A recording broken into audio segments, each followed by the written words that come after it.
자, 잠 잘 주무셨습니까? 네, 이제 여러분은 믿음 안에서 즐겁게 듣는 은혜가 있기를 소망합니다. 오늘 설교 제목은 보시고입니다. 보시고. 성경 구절 그대로를 인용했습니다. 보시고. 누가 누구를 보았을까요? 예수님이 제자들을 보았습니다. 오늘 이 사건은 바다로 나간 제자들이 풍랑을 만나서, 큰 바람을 만나서 고난당하는 장면입니다. 그런데 이 사건 앞에 어떤 일이 있냐면 우리가 흔히 아는 오병이어의 사건이 있습니다. 떡병자를 쓰지만 실제로는 떡 문화가 아니고 이스라엘 사람들은 빵을 먹었습니다.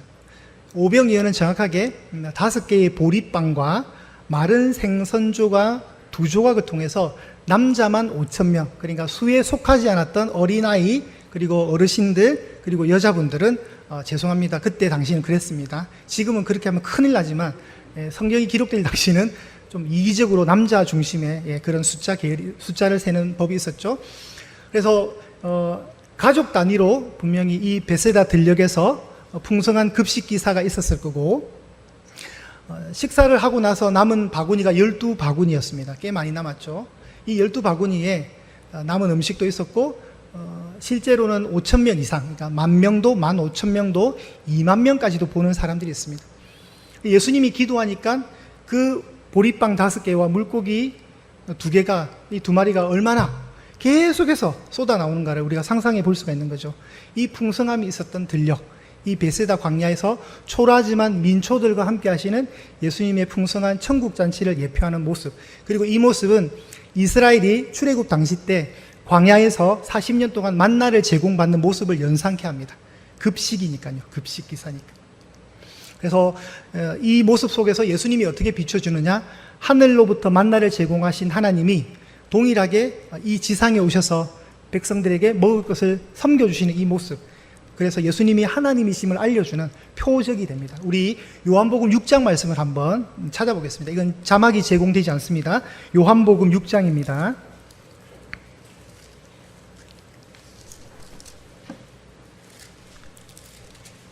요한복음 6장에 13절 가보겠습니다. 요한복음 6장 13절에서 15절 말씀을 제가 읽겠습니다. 눈으로 잘 따라오시기를 바랍니다. 신약성경 152쪽에 있습니다. 152쪽에 요한복음 6장 13절부터 제가 읽겠습니다. 이에 거두니 보리떡 5개로 먹고 남은 조각이 12바구니에 찼더라. 그 사람들이 예수께서 행하신 이 표적을 보고 말하되 이는 참으로 세상에 오실 그 선지자라 하더라. 그러므로 예수께서 그들이 와서 자기를 억지로 붙들어 임금으로 삼으려는 줄 아시고 다시 혼자 산으로 떠나 가시니라. 아멘. 자, 이 성경을 잘 이렇게 보관하셔야 됩니다. 이 성경책과 오늘 본문인 마가복음을 보겠습니다. 오늘 이 정보에 의하면 예수님이 기적을 행하셨어요. 그러나 성경에서는, 요한복음에서는 이 기적을 14절에 뭐라고 얘기하죠? 표적이라고 합니다. 표적. 기적과 표적은 달라요. 기적은 폐암 사기였는데 치료를 받았어요. 은혜로 말미암아, 하나님의 은혜로 말미암아. 그러면 그 사람은 기적을 체험하는 거죠. 그런데 그 기적으로 말미암아 믿지 않던 가족들이 예수님을 믿게 된다면 그 상황은 표적이 됩니다. 사인입니다. 사인. 그래서 그분이 폐암 판정을 받는 건 그 가정의 구원의 역사가 일어나기를 소망하는 하나님의 메시지입니다. 표적. 예를 들면 우리가 해일이나 쓰나미가 올 때 우리 사람들은 그 신호를 잘 감지 못하면서 수영하고 놀지만 짐승들은 어떻게 해요? 갑자기 물이 지어서 높은 곳으로 이동하는 장면을 볼 수 있습니다. 그건 쓰나미가 온다는 표적인 거죠. 사인인 거죠. 그렇듯이 표적은 기적과 차이가 있습니다. 오늘 예수님이 오병이어를 통해서 급식 기사를 제공하는 이 광야에서의 기적은 표적입니다. 어떤 표적요? 예수님이 하나님이심을 나타내는 표적이라는 거죠. 사람들이 이 엄청난 사건을 직면하니까 열광합니다. 와, 어떻게 이런 일이 벌어지지? 놀랍겠죠. 놀라우니까 사람들이 하는 그 행동, 그들이 외치는 그 말이 뭐냐면 14절에 참으로 세상에 오실 그 선지자라고 예수님을 얘기합니다. 그 선지자는 어떤 선지자입니까? 구약에서 그토록 말하는 그 메시아가 아닐까. 와, 이분 대단하시다. 이분 우리가 붙잡아야 되겠다. 이분 붙잡으면 지금 우리가 로마로부터 핍박받고 로마의 속국으로 남아있는 우리 이 처절한 자존심이 회복될 것이다. 정치적 메시아로, 힘의 군주로 예수님을 이해를 하는 거예요. 그래서 그들이 하는 행동이 뭐냐면 15절에 예수님을 억지로 잡아서 자기들의 왕으로 옹립하려는 시도를 합니다. 우리 임금이 되어달라는 거죠. 그럼 예수님이 그래? 그럼 내가 임금 되어줄게 하면서 막 그게 회중 무리들의 어떤 열광에 반응을 하느냐? 그렇지 않더라는 겁니다. 예수님이 이 상황이 굉장히 불편했어요.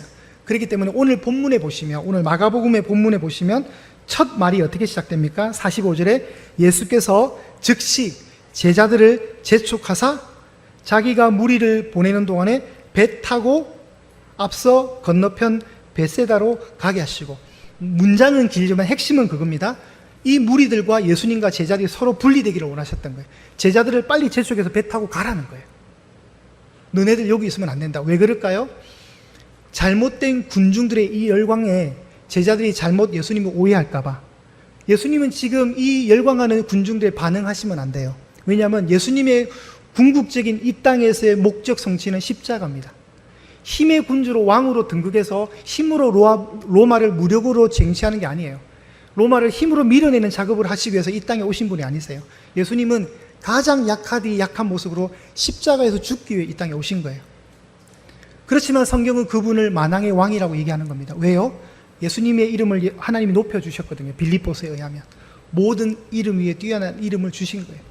그러니까 예수님이 어느 지점까지 목적을 성취하셔야, 하나님의 그 구속의 사역을 완성하셔야 진정한 왕으로 옹립되는 거지, 지금 이 기적 표적 행했다고 해서 군중들이 요구한다고 해서 왕으로 등극하시면 안 돼요. 그러면 예수님이 이 땅에 오신 사명이 희석되는 겁니다. 그리고 배고플 때 먹을 걸 주는 그 정도의 왕이 아니신 거예요. 예수님이 궁극적으로 이루고자 하는 선한 욕망, 선한 목표는 십자가에서의 대속의 사역이십니다.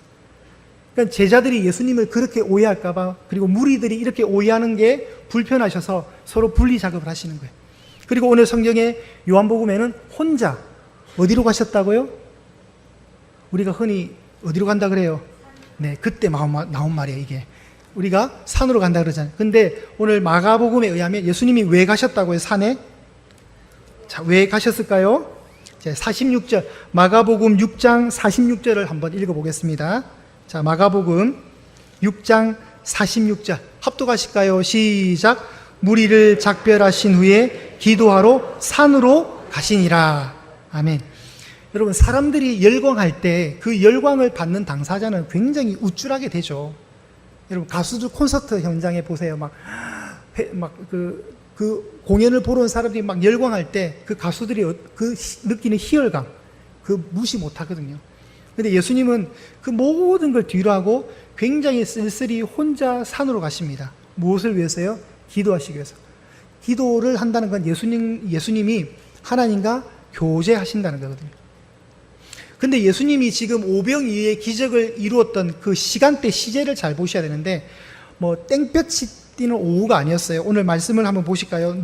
마가복음 6장의 35절 보십시오. 마가복음 6장 35절에 보시면 성경은 시간의 때를 알려줍니다. 마가복음 6장 35절 어떻게 시작합니까? 때가 저물어 가매라고 나와요. 때가 저물어 가매. 이제 뉘역뉘역 태양이 이렇게 지는 거예요.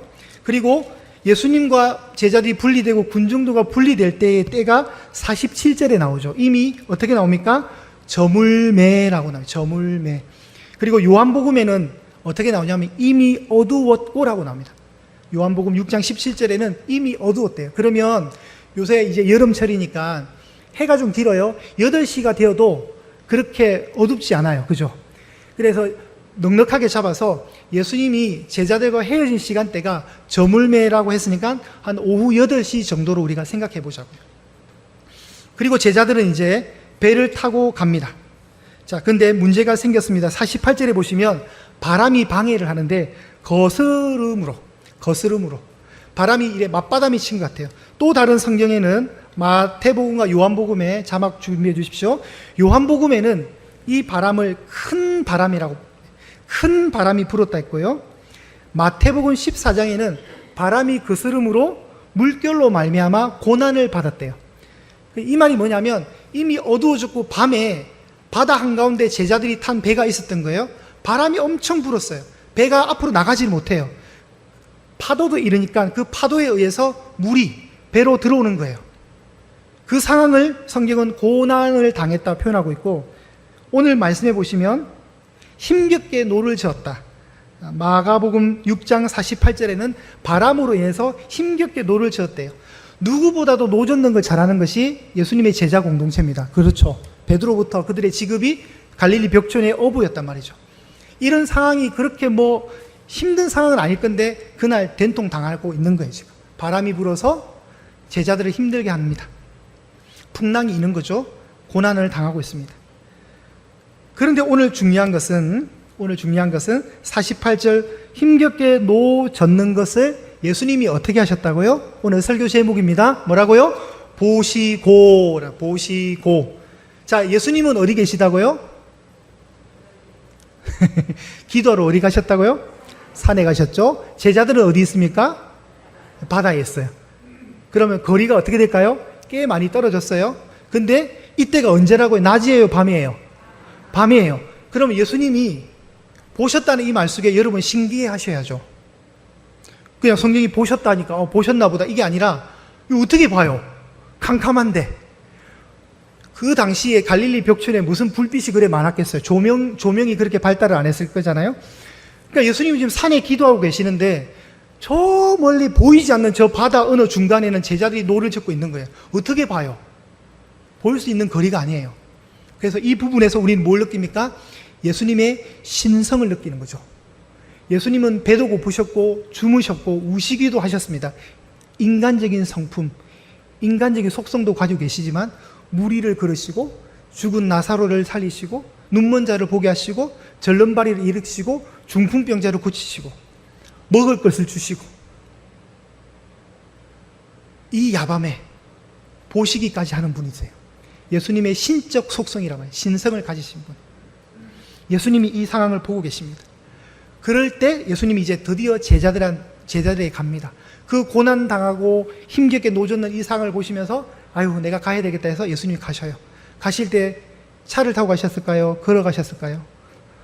걸어가셨어요. 물까지 배가 있는 곳까지 어떻게 가셨을까요? 노를 지어서 가셨을까요? 그냥 걸어가셨을까요? 그냥 걸어가셨습니다. 언제요? 오늘 성경에 보면 우리 48절 중간에 밤 몇 시경에? 사경. 밤 사경은 새벽 3시부터 6시까지입니다. 예수님이 제자들한테 빨리 갔습니까? 늦게 갔습니까? 자, 고민을 해보자고요. 예수님과 제자들이 한 8시쯤에 헤어졌다 그랬죠? 제자들이 이제 배를 어느 정도 타고 갔어요. 1시간, 1시간 반, 한 2시간이 흘렸다 생각해 보세요. 그러면 한 밤 10시. 근데 10시 때부터 맞바람이 막 치고 큰 바람으로 인해서 배가 더 나가지 못하고 있는, 파도는 일렁이고 출렁거리는 그 물이 배 안으로 들어오고 그 배에 있던 제자들은 이제 당황하는 거예요. 고난 당하는 거예요. 앞으로 나가지도 못하고 뒤로 가지도 못하고. 예수님은 그걸 보고 계십니다. 그럼 빨리 오시면 되는데 예수님이 언제 오셨다고요?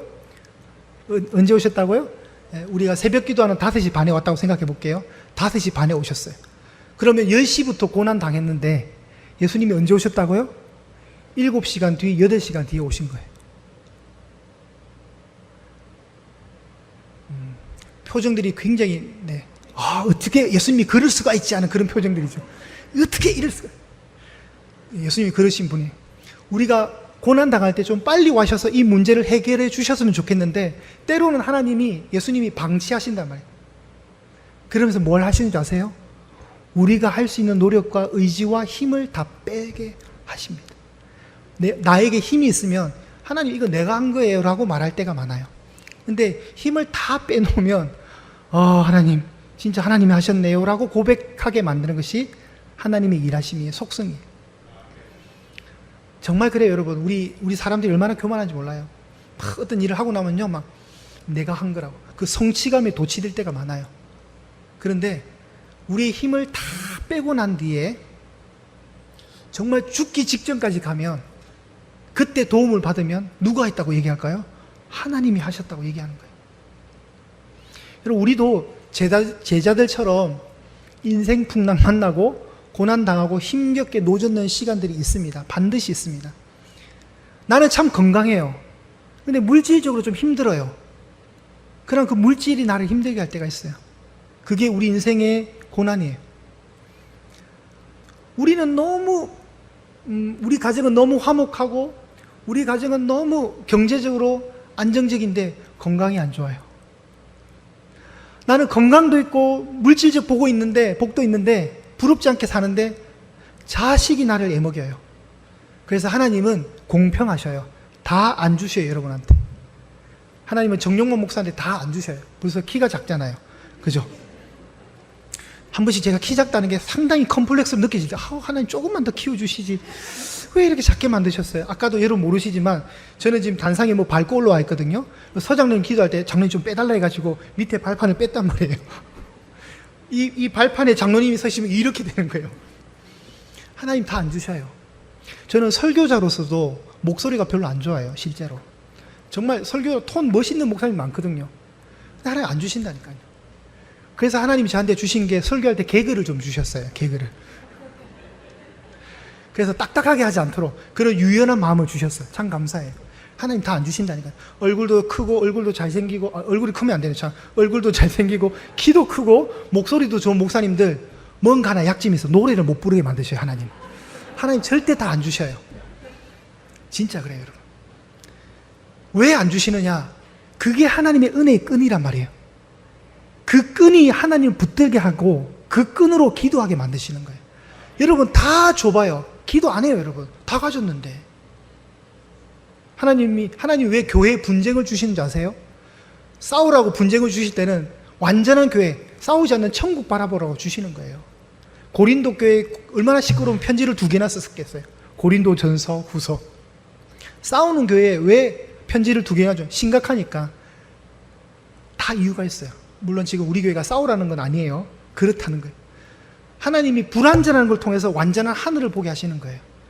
내가 건강이 안 좋으면 아프지 않는 곳, 눈물도 없고 곡하는 곳이나 애통하는 곳이 없는 곳, 아픈 곳 없는 곳, 요한계시록에 나오는 그 천국, 그 소망하게 만드는 거예요. 하나님, 내가 몸이 안 좋은 거 인정합니다. 어떻게 낫지도 않지만 그러나 완전한 하나님 나라에서 내가 아프지 않을 것을 소망합니다. 그렇기 때문에 천국을 바라보는 거예요. 자녀가 너무 나의 심장을 내 마음을 휘짓고 마음을 찢게 하고 고통스럽게 합니다. 천국 가면 저 녀석이 나를 애먹이지 않을 것이다. 그 소망으로 사는 거예요. 남들은 다 화려한 아파트에 큰 평소에 살지만 좁은 사글세 방 월세를 내면서 내일을 보장하지 못하는 그런 가난함 속에 있을 때 진짜 부유함 있는 천국을 바라보게 하는 거예요. 하나님이 다 의도하시는 바가 있는 줄 믿으시기 바랍니다. 하나님은 절대 다 안 주세요. 그래서 하나님은 공평하셔요. 목소리 좋고 얼굴 잘생기고 키 크고 이런 목사들은 뭐를 못한다고요? 노래를 못한다고요. 확률적으로 그럴 수 있다는 거예요. 거기다 노래까지 잘하면 하나님 또 다른 약점을 만드셔요. 그래서 엎드리게 하시고 기도하게 하십니다. 하나님이 여러분의 삶을 어떻게 하신다고요? 보고 계십니다. 보고. 자, 마가복음에는 안 나왔지만 이 사건에서 마태복음에는 누가 하나 등장을 하냐면 베드로가 등장을 하는데 베드로가 무리를 걸어요. 이 지구상에 무리를 걸은 사람은 2사람, 예수님과 베드로입니다. 그 장면 한번 띄워주실까요? 베드로가 물에 빠집니다. 그죠? 물에 빠지는데 여러분 계산을 잘 해보시면 베드로가 예수님 있는 곳까지 걸어갔습니다. 물결을 보면서 겁이 나서 물에 빠지죠. 예수님 건져주십니다. 그러면 베드로가 한 번 더 걸었던 거예요. 배까지 돌아가야 될 거 아니에요. 그죠? 배까지 걸어가려면 누구의 손을 잡아야 돼요? 예수님 손 잡아야 돼요. 놓치면 또 빠질 것 같거든요. 그래서 배까지 갑니다. 여러분 이런 자세로 살아셔야 됩니다. 예수님 손 꼭 잡으십시오. 여러분이 예수님 손 놓으면 그래도 안 놓칠 거예요. 하나님은. 예수님은 여러분의 손을 잡고 있기 때문에 저 손 붙들고 다시 배까지 귀환하셔야 됩니다. 그리고 성경은 이렇게 얘기합니다. 우리 한번 말씀 보실까요? 50절 말씀해 보시면 그들이 다 예수를 보고 놀람이라. 이에 예수께서 곧 그들에게 말씀하여 이르시되 안심하라. 시작. 읽겠습니다. 시작. 안심하라. 내니 두려워하지 말라. 아멘. 여러분 인생의 풍랑이 결국은 종결될 거예요. 종결될 것입니다. 예수님 배에 오르시자마자 바람이 멈췄다고 마태복음이 기록하고 있거든요. 예수님 손 꼭 붙들고 배로 돌아오면 배는 모든 걸 다 안정시킵니다. 바람을 잠잠케 하시는 예수님의 능력 속에 예수님이 평안한 음성으로 여러분에게 이렇게 얘기하실 겁니다. 안심하라, 내니 두려워하지 말라. 내가 산에서 다 보고 있었다. 내 사랑하는 아들, 내 사랑하는 딸아, 내가 너 고난 모르는 거 아니야. 나 다 보고 있어. 그렇지만 시간이 좀 필요해. 네가 더 엎드려야 돼. 너의 그 강한 자아가 힘이 빠져야 돼. 너의 그 강한 고집이 좀 빠져야 돼. 내가 지금 너 도와주면 너는 내가 했다고 생각 안 할 거야. 그래서 내가 마음은 아프지만 너 좀 광야에 둘 거야. 사망의 음침한 골짜기로 좀 내버려 둘 거야. 견뎌내, 내 딸아, 아들아. 여러분 견디셔야 합니다. 그리고 여러분 인생에 오셔서 결국은 이 말씀을 하실 거예요. 안심하라, 내니 두려워하지 말라. 여러분 인생에 평안이 약속이 되어 있습니다. 그럼 이 사건을 왜 주시느냐? 한 가지 이유가 있습니다. 우리 말씀 찾고 마무리하겠습니다. 마태복음 14장 한번 찾아보겠습니다. 마태복음 14장 32절 말씀.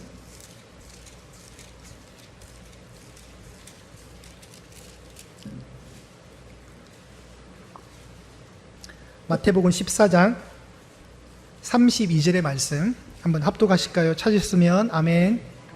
네, 24쪽에 있습니다. 신약성경 24쪽에 마태복음 14장 32절과 33절을 합독해 보시겠습니다. 시작. 배에 함께 오르매 바람이 그치는지라 배에 있던 사람들이 예수께 절하며 이르되 진실로 하나님의 아들이로소이다 하더라. 아멘. 자, 우리가 이 말씀으로 결론을 내릴 수 있습니다. 왜 인생의 풍랑을 주시느냐? 왜 풍랑 시험을 주시느냐? 한 가지 목적이 있습니다. 오늘 제자들, 배에 있던 사람들은 제자들이니까요. 이 제자들이 예수님을 보고 어떻게 합니까? 행동 뭐죠? 절을 합니다. 이거 보십시오. 배에 있는 사람들이 예수께 뭐 한다고요? 절을 합니다. 절을 한다는 것은 항복입니다. 그리고 크신 분에 대한 경외감이죠. 행동을 할 수 있는 것 중에 하나가 손을 드는 거죠. 여러분 왕이신 나의 하나님 할 때 좀 손 좀 들고 찬양했으면 좋겠어요. 여러분이 안 들으니까 제가 좀 못 들겠더라고요. 그래서 제가 들면 또 어색할까 봐 저도 내리고 있다가 이게 뭔가 묘한 기싸움이 있어요. 제가 들어줘야 될 것 같은데 근데 제가 드는데도 성도님들이 안 드니까 저도 힘드니까 내리고. 진짜 왕이신 하나님 너무 멋지지 않아요, 여러분? 손 드셔도 돼요. 두 가지입니다. 하나님을 높이 찬양하는 이유와 함께 하나가 더, 하나님 나는 항복합니다. 내가 주님 앞에 항복하겠습니다. 그 고백이거든요. 그래서 다음 주부터는 어떻게 하자고요? 손을 한번 들어줬으면 좋겠어요.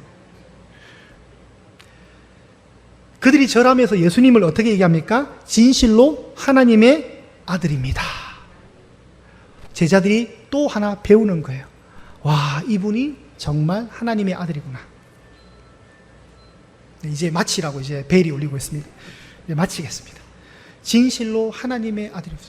여러분, 신앙생활은요, 하나님을 하나씩 알아가는 기쁨이 있을 때 희열이 일어나요. 지난주에 제가 얘기했죠. 다이돌핀이라고. 우리가 진리를 발견할 때 오는 희열감이 있어요, 정말. 여러분, 성경 보시다가 은혜 받으실 때 많잖아요. 그런 게 그런 거예요. 지금 제자들에게 뭐가 있냐면 예수님의 정체성이 고백이 되는 거죠. 하나님의 아들. 절을 하면서 당신은 진실로 하나님의 아들입니다. 이렇게 절하는 거예요. 배워나가는 거예요. 여러분이 고난당하는 이유 한 가지입니다. 예수님을 더, 하나님을 더 깊이 알아가는 복된 시간. 그 시간을 위해서 고난을 주십니다. 예수님 다 보고 계십니다. 좌절하지 마십시오. 다 보고 계시고 지금 어려움이 있는 우리 성도님들, 삶에 짓눌림이 있는 우리 성도님들 절대로 좌절하지 마십시오. 누구에게나 고난은 다 있습니다. 하나님이 그 고난을 은혜의 끈으로 던져주시고 우리는 잡아야 됩니다. 그 끈을 잡고 가셔야 됩니다. 그래 할 때 우리도 제자들의 이 고백처럼 하나님을 나의 하나님, 왕이신 나의 하나님으로 고백할 수 있다는 것이죠. 주님이 여러분을 잘 아십니다. 우리 찬양을 할 텐데요. 나를 지으신 주님 내 안에 계시고 처음부터 내 삶은 그분의 손에 있었습니다. 그분은 내 아버지시고 나는 그분의 것입니다. 내가 어딜 가든지 그분은 여러분을 떠나지 않습니다. 그분은 여러분의 이름을 아십니다. 여러분의 생각도 아십니다. 여러분이 흐르는 그 눈물을 닦아주시고요. 우리가 아바라고 부를 때 우리의 기도를 들으십니다.